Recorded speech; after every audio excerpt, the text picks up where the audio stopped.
بسم اللہ الرحمن الرحیم الحمد للہ رب العالمین وصلی اللہ تعالی علی خیر خلقہ محمد وعلی آلہ واصحابہ اجمعین۔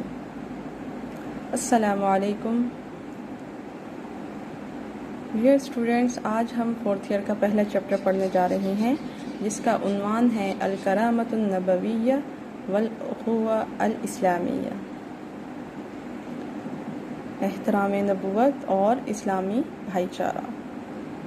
قال اللہ تعالی فی سورۃ الحجرات، اللہ سبحانہ و تعالی سورہ حجرات میں فرماتے ہیں اعوذ باللہ من الشیطان الرجیم بسم اللہ الرحمن الرحیم یا ایہا الذین آمنوا لا تقدموا بین یدی اللہ ورسولہ واتقوا اللہ ان اللہ سمیع علیم۔ یا ایہا الذین، اے لوگو، آمنو، جو ایمان لائے، لا تقدمو، نہ پیش قدمی کرو، نہ بڑھو، بین یدی اللہ ورسولہ، اللہ اور اس کے رسول جو ہیں ان سے آگے نہ بڑھو، واتقوا اللہ، اور ڈرو اللہ سے، ان اللہ سمیع علیم، بے شک اللہ سب کچھ سننے والا اور سب کچھ جاننے والا ہے۔ اس آیہ مبارکہ میں جو ہے اللہ سبحانہ و تعالی فرماتے ہیں کہ دین کے معاملے میں یا اللہ کے رسول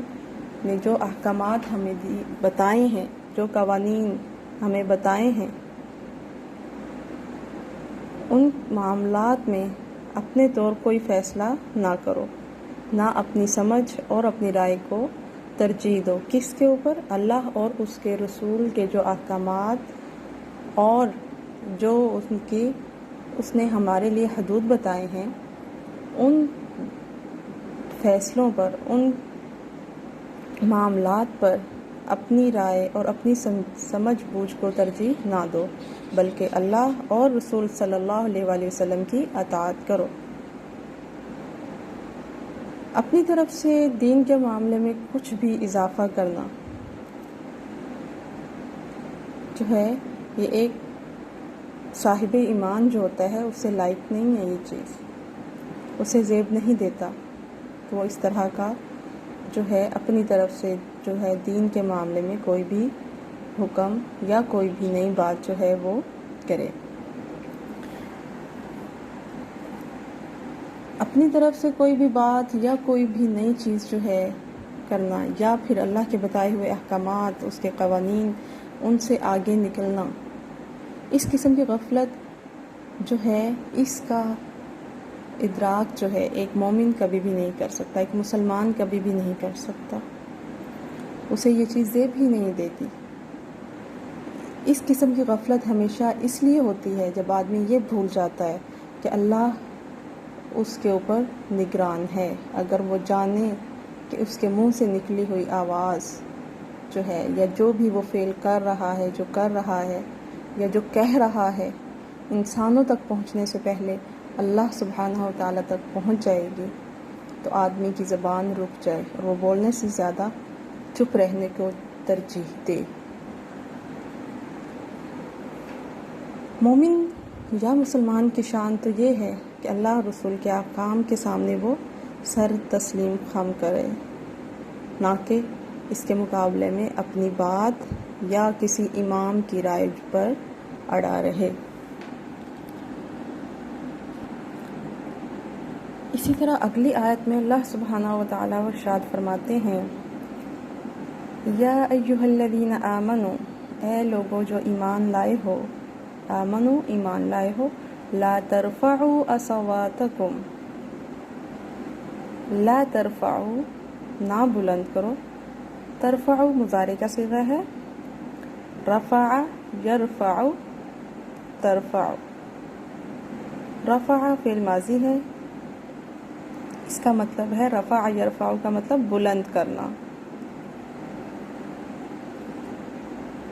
جیسے کہ سورہ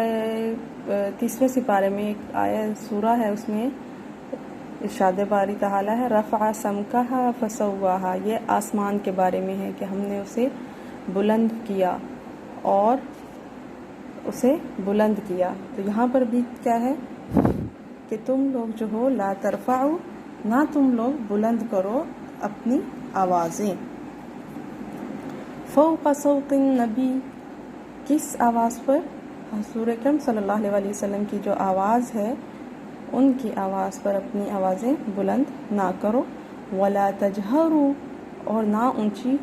کرو اپنی آواز، لہو، اس کے سامنے، بالقول، بات کرتے وقت، کا جہری بعضکم، کا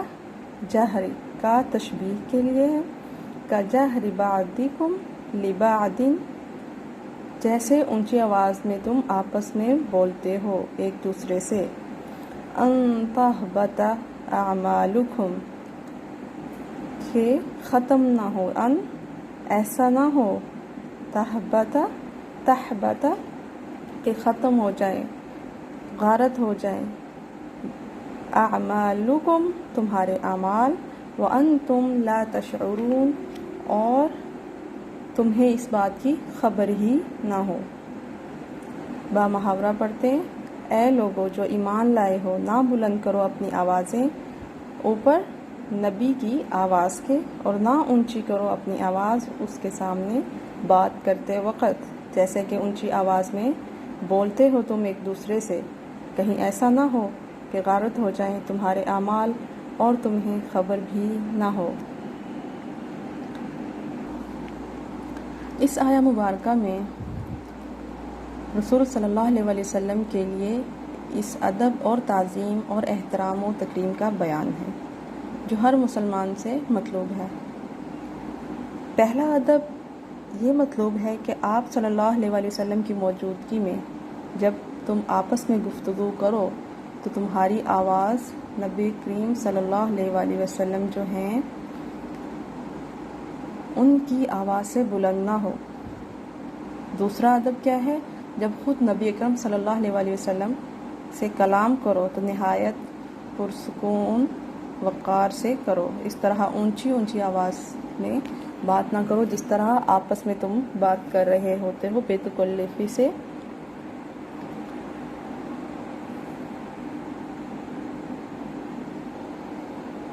بعض مفسرین جو ہیں وہ کہتے ہیں کہ اس آیت کا مطلب یہ ہے کہ یا محمد یا احمد نہ کہو،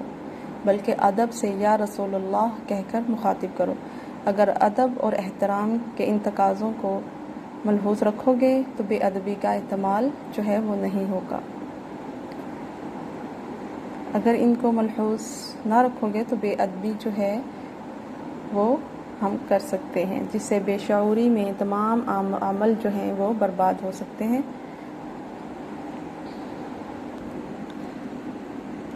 اگلی آیت ہے ان الذین یغضون اصواتہم، ان الذین بے شک وہ لوگ، یغضون اصواتہم جو پست رکھتے ہیں اپنی آوازوں کو، عند رسول اللہ اللہ کے رسول کے نزدیک، اولئک الذین امتحن اللہ قلوبہم للتقوی، یہی وہ لوگ ہیں، اولئک الذین یہی وہ لوگ ہیں، امتحن اللہ جن کے دلوں کو جانچ لیا ہے، جن کے دلوں کا امتحان لیا ہے، للتقوی تقوی کے لیے۔ با محاورہ کرتے ہیں،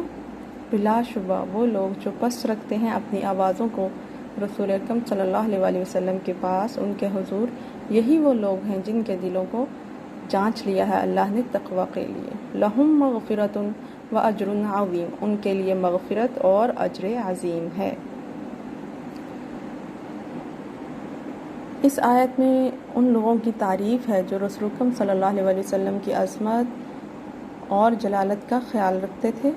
اور اپنی آوازیں پست رکھتے تھے۔ اگلی آیت کرتے ہیں ان الذین ینادونک، در حقیقت جو وہ لوگ، ینادونک جو پکارتے ہیں، من وراء الحجرات اکثرهم لا یعقلون، من وراء الحجرات حجروں کے باہر سے،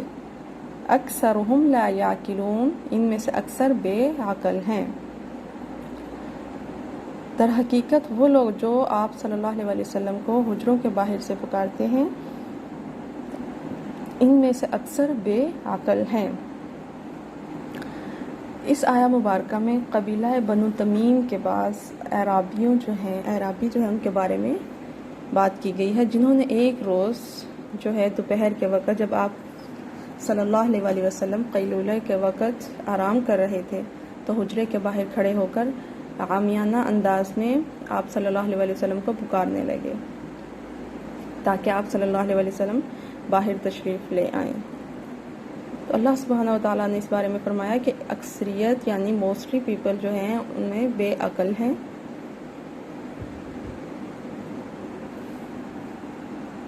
اگلی آیت کرتے ہیں وَلَوْ أَنَّهُمْ صَبَرُوا حَتَّى تَخْرُجَ إِلَيْهِمْ لَكَانَ خَيْرًا لَهُمْ وَاللَّهُ غَفُورٌ رَحِيمٌ۔ وَلَوْ أَنَّهُمْ صَبَرُوا اگر وہ صبر کرتے، حَتَّى تَخْرُجَ یہاں تک کہ آپ صلی اللہ علیہ وسلم نکل آتے، إِلَيْهِمْ ان کی طرف، لَكَانَ خَيْرًا لَهُمْ تو یہ بہتر ہوتا ان کے لیے، واللہ غفور رحیم اور اللہ بہت درگزر کرنے والا اور ہر حالت میں رحم کرنے والا ہے۔ یعنی آپ صلی اللہ علیہ وسلم کے ان نکلنے کا انتظار کرتے اور آپ صلی اللہ علیہ وسلم کو آواز دینے میں جلد بازی نہ کرتے تو دین اور دنیا دونوں لحاظ سے یہ ان کے لیے زیادہ بہتر ہوتا۔ اگلی آیت کرتے ہیں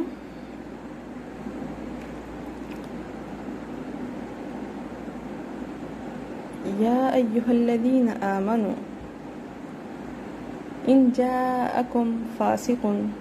بنبأ فتبینوا ان تصیبوا قوما بجہالۃ فتصبحوا علی ما فعلتم نادمین۔ یا ایھا الذین اے لوگو جو ایمان لائے ہو، ان جاءکم اگر آئے تمہارے پاس کوئی فاسق بنبأ کوئی خبر، فتبینوا تو تحقیق کر لو اس بارے میں، ان تصیبوا ان کہیں ایسا نہ ہو کہ تصیبوا تم نقصان پہنچا بیٹھو، قوماً کسی قوم کو، کسی گروہ کو، بجہالۃ نادانستہ، فتصبحوا اور ہونا پڑے تمہیں یا ہو جاؤ تم، علی ما فعلتم نادمین اپنے کیے پر نادم۔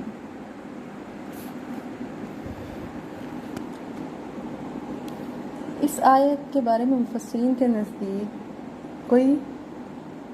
صحابی جو ہیں یا کوئی شخص جو تھا وہ آپ کے پاس خبر لے کر آیا اور آپ صلی اللہ علیہ وسلم نے جو ہے اس کے بعد ان کے خلاف، مطلب جو خبر آپ کے پاس آئی، آپ نے دوسرے گروہ کے خلاف فوج کشی کرنے کا ارادہ کیا، مطلب لڑائی کرنے کا۔ اس اعتبار سے جو ہے اگر کوئی صحابی ایسی خبر لے کر آیا ہے تو یہ صحابی رسول کے بارے میں جو ہے ہم ایسے نہیں کہہ سکتے، بلکہ ہو سکتا ہے یہ کسی اور معاملے میں ہو، لیکن تاہم شان نزول کے نظر سے دیکھیں تو یہ ایک اصول جو ہے وہ بیان فرمایا گیا ہے جس کی انفرادی اور اجتماعی دونوں سطحوں پر نہایت اہمیت ہے۔ ہر فرد اور ہر حکومت کی یہ ذمہ داری ہے اور ہر گروہ اور ہر ادارے کی کہ ان کے پاس جب بھی کوئی خبر آئے، جب بھی کوئی اطلاع آئے، بالخصوص بد کردار، فاسق اور مفسد قسم کے لوگوں کی طرف سے، تو پہلے اس کی تحقیق کی جائے تاکہ غلط فہمی جو ہے غلط فہمی کی وجہ سے ان کے خلاف کوئی کارروائی نہ ہو جائے۔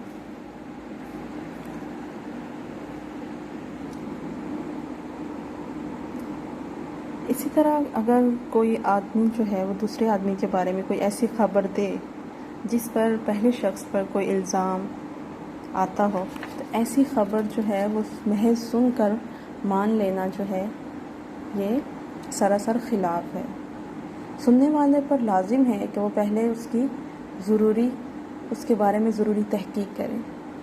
اور پھر جو رائے قائم کرے وہ غیر جانبدارانہ ہو، تحقیق کے بعد، نہ کہ تحقیق کرنے سے پہلے۔ اکثر ایسا ہوتا ہے کہ ہمیں کوئی خبر دی جاتی ہے کوئی بھی کسی کے بارے میں، ہو سکتا ہے اس میں جو ہے دیکھنے والے کا زاویہ جو ہے وہ غلط ہو، اسی طرح جو ہے ہم اس تک جو خبر پہنچی ہے وہ غلط پہنچی ہو۔ اسی لیے جب بھی کوئی خبر ملے، جب بھی کوئی آپ کو ملے، تو اس کے بارے میں پہلے تحقیق کر لینی چاہیے۔ اسی کے ساتھ آج کا ہمارا جو ہے لیکچر کمپلیٹ ہوا۔ انشاءاللہ نیکسٹ لیکچر میں ہم اگلی آیات جو ہیں ان کی شرح اور ترجمہ کریں گے۔ تب تک کے لیے اللہ حافظ۔ اللہ تعالی ہم سب کو اپنے حفظ و امان میں رکھے۔